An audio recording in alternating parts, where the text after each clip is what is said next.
on social media. This is the most discussed track on social media. Hey there, everybody, and thank you for visiting addshot. If this is your first time or you are returning, we appreciate you viewing. Hello. Another fine morning. Hey there. We're talking my Lego room office. Organizing the storage crisis. So, yesterday was pretty good. Got a lot of stuff cleaned out. So what happened with this garage basically is it became the first shelter that was put up after the fire began to collect everything. I'm now starting to size down what's being stored here. This is going to be the brick wall, as you see. This will be all the Acker Mills cabinets, which I have now placed up here. Larger bins, the 24 bins over here, and then further over we have the 64 bin drawers. So I have, again, the sill plates are all laid in.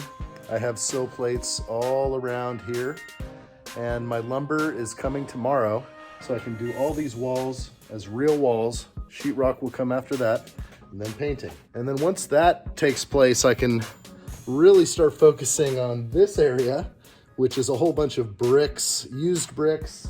My desks will be here. This will definitely be a setup for the ages. This is gonna be the ultimate office. It's just been an undertaking. I wasn't sure when I was gonna start this or get this done, but it's really starting to come together. And there's just been so much moved around, so many things, so much material from building my house.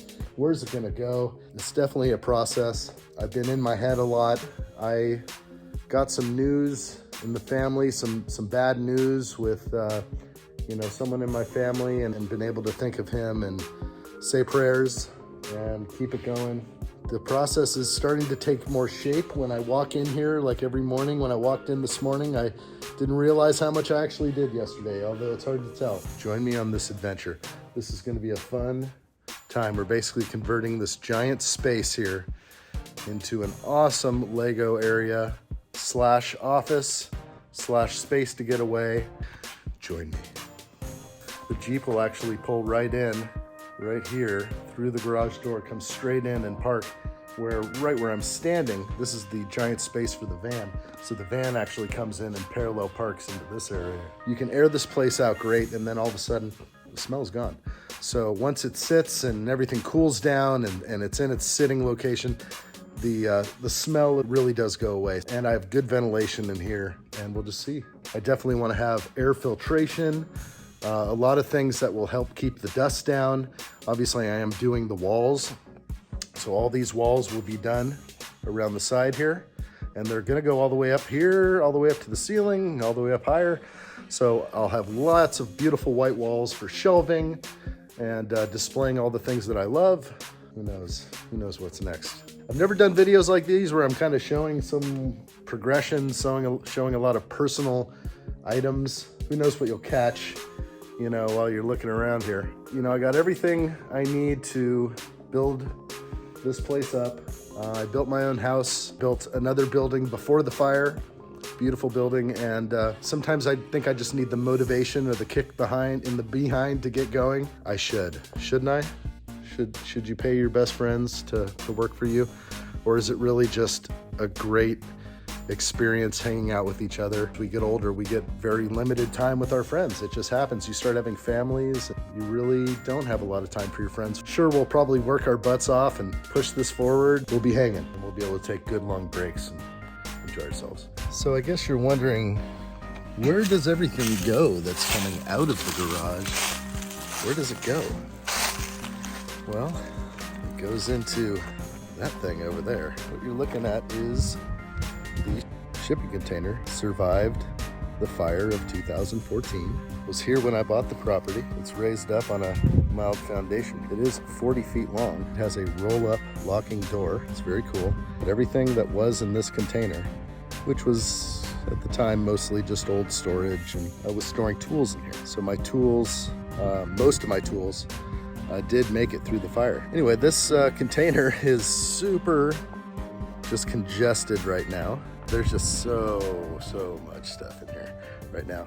Things almost packed to the ceiling. It goes way back there with shelving and everything else. Yeah, maybe I just have too much stuff, really. This is just a bunch of trash right here. That's getting tossed. This container has been sort of a lifesaver, and it survived the fire. Only problem with this big container is that it gets super hot in the summertime, so certain things won't store properly in here. You can't store Lego in here or any type of thing like that. It's just too hot. It still is a fantastic location to put my tools and a lot of other things, shovels, rakes. A lot of stuff that was in the garage will now be put in here. So there she is.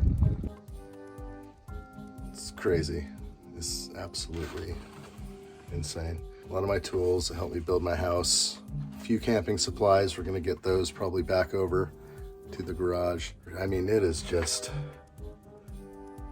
crazy. 40 feet of chaos right now. Basically, all this stuff is like materials. There's a lot of electrical components that I will use in the garage. You know, fasteners, nails, staples, screws, plenty of tools. Just crazy. Everything needs just a once over. I remember after the fire, this was, you know, the only thing standing, the only possessions I had were in this container. And I need to give it some ultra respect and love and spend a little time on this thing today. And I just got to get all this kind of organized because I'm pulling all this material, all these things from the shop over to here to get stored away, things that aren't affected by heat. This fan right here is fantastic.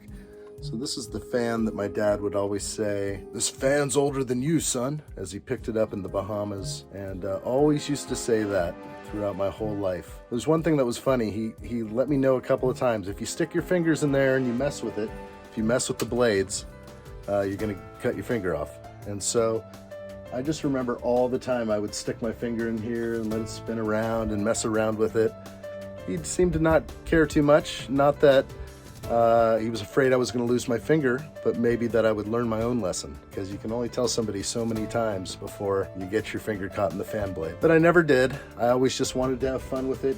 He allowed that freedom for me. And again, here's the Toshiba fan that is older than me. It still works. So glad I have it. Hey, good morning here. Got some lumber coming in today. About 132 by 4s, bunch of other lumber. Anyway, truck driver's coming down the road right now. It's so funny.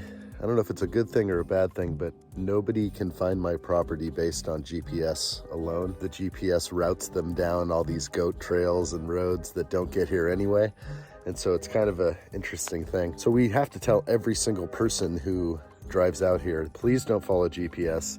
Use these directions to get here. And it's simple. It's like, turn on this road, turn on this road, as it should be. But GPS routes people in such wrong directions that we get this kind of problem all the time. The truck driver had to turn around on a very tight, narrow road. Very happy though. He seemed cool. He's going to be coming up. I guess he wasn't given the memo. Just going to have this thing delivered for 60 bucks. Drop it off in front of the shop down there. Life out in the country. Talk to you soon. Join me. So we hope he's not too upset about having to. Holy sweet Lord, we cool? Do we have a problem?